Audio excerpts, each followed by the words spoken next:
Կարծեք չկա ձգտում ավելի բարձր նշաձողեր սահմանելու։ Կարծեք մենք ծույլ ենք, մենք ամենուր ենք։ Խնդիրը սկսած ասֆալտ փռելուց վերջացած հիմնարկներում աշխատանքային էթիկան, ամեն ինչը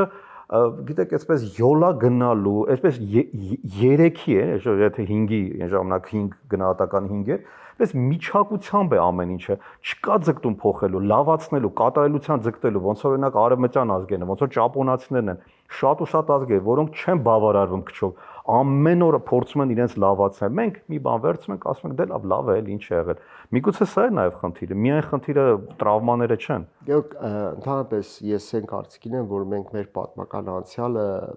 իրոք ունենք խնդիր ռացիոնալ իմաստավորման, պատմության ռացիոնալ իմաստավորման, դա շատ կարևոր բան է։ Եվ մենք ինքներս մեզ ճանաչելու, դա էլ շատ կարևոր բան է։ Դուք 91 թվականը առանձնացրեցիք որպես ջրբաժան, ես կասեի, որ ցանկացած անաչառ աչք նայենք, որ նայենք մեր պատմության, մեր ժողովրդի անցած հազարամյակների ընթացքին,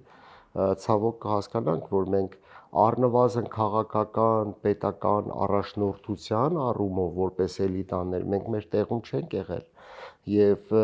դրա առաջին ապացույցը ինչ որ ավելորդ հայրենասիրական ճառեր պետք չի ասել մեր այսօրվա քաղաքական քարտեզն է